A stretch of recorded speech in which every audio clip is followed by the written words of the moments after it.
So you know the whole "it's not me," it's not you, it's me. No, it's not me, it's you. It's Right. definitely you in this one. So, all right, well there you have it. Another newsflash, buddy. Now, Adrian, we have your segment, Hidden Gem, and this is we've been doing Hidden Gem now for a handful of weeks. There's a whole playlist of past Hidden Gems. Last week you had Hobgoblin for our spooky episode. This is the first one, Adrian, that you have that I honestly know little to nothing about. I seeing the picture, I'm like, I've definitely seen her somewhere. The name, never knew that was her name. Didn't even know who she was. So now I spoiled that it was a female, but they have no idea. So Hidden Gem, what you got this week, Adrian? All right. The Hidden Gem, but it's a short one, and there's a reason why you haven't heard much about this character. Not portrayed. Actually, she's kind of been sprinkled like all over the place, but not really brought up in animation a lot, not on the big screen, if at all. But this week's Hidden Gem is Jocasta. Okay. Jocasta was created as the bride. So this is kind of like a Frankenstein kind of a movie, right? Yeah. So Ultron is actually Frankenstein monster, because Frankenstein was the doctor. A lot of people get that twisted, right? That's right. So this is kind of a Frankenstein monster kind of a thing. So Ultron, we all know who Ultron is. Yep. He wanted a bride, so he had so Jocasta was created by Ultron. And what happened was she was, so they kidnapped Hank Pym's wife, Janet Van Dyke. Okay. Right? And she was going to be the model for Jocasta. Okay. So basically, so you got this android body that they created, and they put Janet Van Dyne next to her, and it was supposed to transfer her soul or her, her everything into this metal body for Ultron. And so that got squashed. But what happened was there was some essence of Janet Van Dyke in her. Yeah. So when she became, so she kind of like didn't, the process kind of didn't work, but she was brought back to life, but she still had this essence of Henry Pym's wife in her. It's almost like a clone in a way. Pretty much. Yeah. Pretty much. Basically what was going to happen was if the transfer would have been successful, Henry Pym's wife would have died. Got it. Period. Yeah. So Jocasta at some point woke up, realized what was going on, realized what would have happened, and turned against Ultron. I mean, that's the simplified version of it. So even though she was created for Ultron as his bride, she was programmed to love him per se. She also understood that based on who she was modeled after, even down to her voice, that what Ultron was trying to do was wrong, because Ultron's primary goal is to destroy anything that's human. Yeah, he's an asshole. Completely. Completely. Some villains were like, we can go back and forth, right? Like Thanos, dude, he's a savage, but part of you, like, all right, maybe I can vibe with a little bit of it. But yeah, Ultron, you're just a dick. Right. Just annihilate everybody and everything that's human.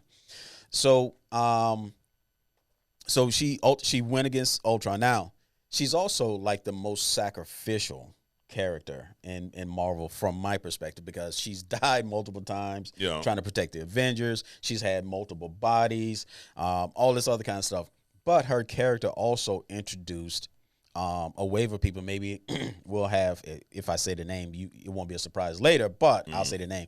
So her character introduced other mechanical kind of characters into the Marvel universe. Okay. Namely Machine Man, right? I don't know if you ever heard of Machine Man. No. Nope.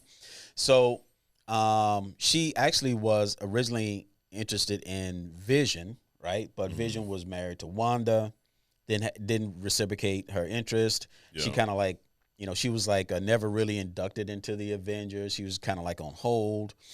So she felt some kind of way about that. She was kind of like lost, right? So I'm supposed to be with this Ultron guy, which I can't stand.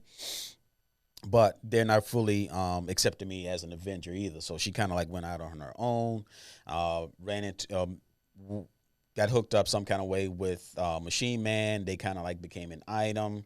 Like I said, she's had multiple bodies, died a few times. I mean, she's an interesting character. The fact that a machine thinks that he needs a bride, to the fact that, he's going to kidnap somebody else. So Henry Pym created Ultron. So basically, the son stole the wife. It's almost like a Frankensteinish Adam and Eve kind of a deal, right? So Henry Pym created Ultron. He kidnaps his father's wife, Janet, right, to make his own wife, kind of a deal.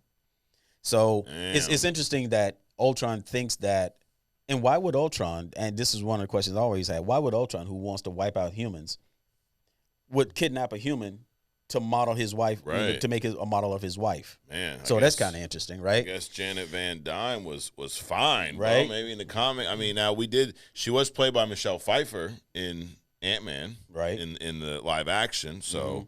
Hey, maybe she was just too fine. You couldn't resist. I don't know what it was. So all this was over him. I mean, like a lot of wars and stuff over a girl.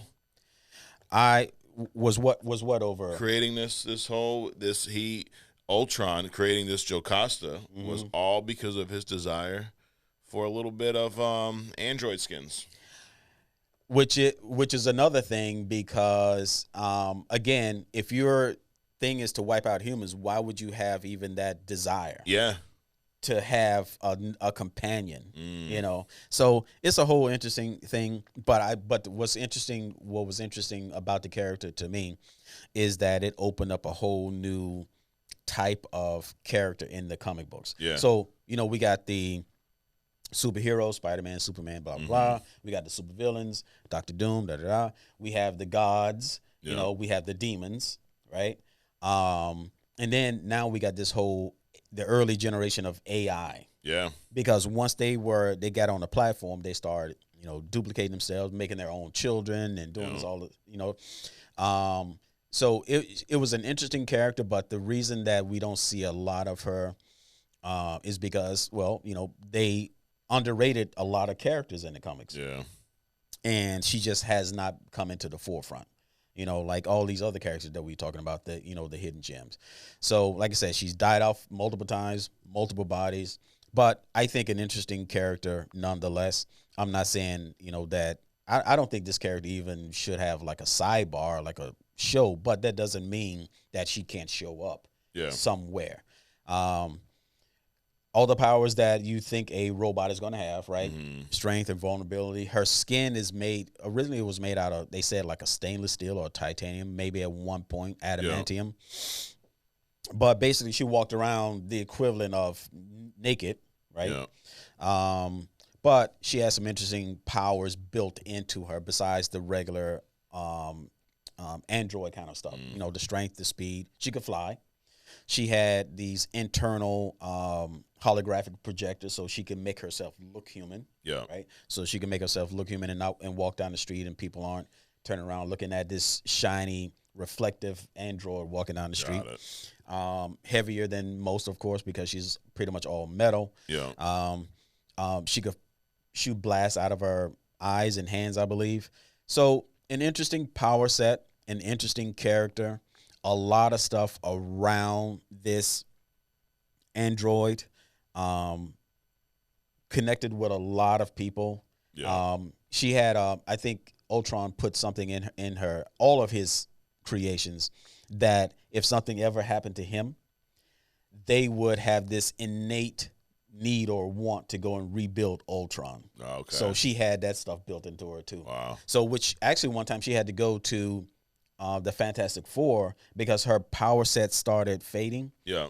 And it actually ended up being a conflict with that programming. And Reed had to, help her get rid of that stuff. Also, she went to Tony Stark. So she's reached out to a lot of well-known characters, but her character itself wasn't strong enough to survive, like in today and become like a Spider-Man, just like a lot of other hidden gems. They just didn't bubble up to notoriety, but definitely somebody that's worth, pulling the sheets back from and, just letting everybody know that she existed. Yeah. I love it, dude. That's cool.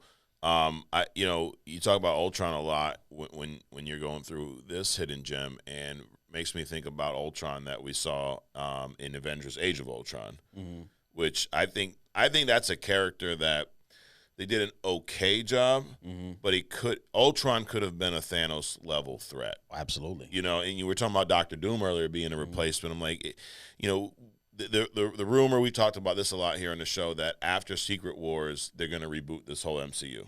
I hope they do. I think they should. I'd like to see Ultron portrayed properly. Right. Like, I actually like James Spader as the voice for Ultron. I just think the story wasn't strong enough. Like, the ending, they made him seem like such a big threat for a while, and then they, like, always neuter him in the end. Right. And the end of that movie was kind of a mess with the million freaking Ultron bots, and it was just like, the threat became, like, less about Ultron itself and just this, now I know he's the one that created this, he lifted the city up. That part looked cool. I just didn't like the million freaking Ultron bots. I like, and I feel like there was something lacking from that story. A good storyline. That's what was lacking from it, and that's where you spend all this money on this CGI, right? And you just don't have a good storyline. Yeah. So visually, you're like, wow, all of this candy and stuff, but intellectually, you just kind of like, ugh, right? It just didn't do it for me. Yeah, like I don't hate that movie. I mean, Age of Ultron, I think it gets a lot of unwarranted shit. I mean, there's some bright spots. They introduced Wanda and Quicksilver in that. Right. We kind of got to see them come over to the good side. Vision was created in that, which I thought was real. And a lot of what you're saying about Jocasta reminds me of the creation of Vision a little bit. Right. Where they're pulling from these, and it's an AI that, they were. In the movie, Ultron was trying to use to create a better body for himself, a better form for Ultron. Avengers kind of hijacked it and accidentally created Vision with Jarvis's AI, which I thought that was great. I know it's different than how it is in the comics, but I thought that was one of the things that was changed for the better. But, I mean, talking about this character at Ultron, I could see them portraying this on screen the right way in another phase of Marvel. And, I mean, you'd have to build up Janet Van Dyne and Hank Pym first, right? You'd have to make them very important, and I would like for them to find, because it wouldn't be this older version that we're used to now. It'd be more of a younger one. They could find some badass actress to play both Janet Van Dyne and Jocasta, since it's supposed to be modeled after her. Right. That'd be cool. Yeah, definitely. I definitely can see something like that happening. And you're right. Ultron is a king. The high evolutionary, Doctor Doom level adversary, and they can very easily incorporate him into a box office type movie and stuff. Yeah. But again, are they going to do the portrayals properly? Yeah, and they've done it badly enough times to where that's my initial concern. It's a valid question with any of that thing, any of that stuff. It's a very valid question. All right, well, there you have it, our hidden gem for the week, Jocasta. Great job, Adrian, as always, hitting us with the knowledge. And if you like that, check out the playlist of all of our past weeks. One of these days, I'm going to have to ask you, of all your hidden gems, who's been your favorite so far? I don't know, do you have one now? I'm putting you on the spot in front of all of our fans here. Firestorm, okay. That was a good one. That was 2-3 weeks ago, I believe. Firestorm, actually, I would say him second, but Gladiator first. Okay. Yep, Gladiator. That was a good one. Yeah, check that out if you have not. So there you have it. Hidden gem, as always. The only place you're going to find the hidden gems of this quality is on Only Comics. That's a fact, right? That's not part of the agree or disagree, but do you agree with that? I agree with that. Yeah. And, I also agree or think that they should, look at that hidden gem list. Yes. And start, thinking about movies that they can be making out of, Absolutely. because there's definitely some good content in that. And if you want any consultation, we're here. We're not free, though. Right. Now, we don't have like a $200 million budget, so we'll work something out. You get us now before we're big. There you go. All right, agree to disagree. Okay. Adrian, this segment, TikTok's loving it, by the way. Cool. Okay. Cool. So all our TikTokers out there, I don't know, is that what you would call them? TikTokers?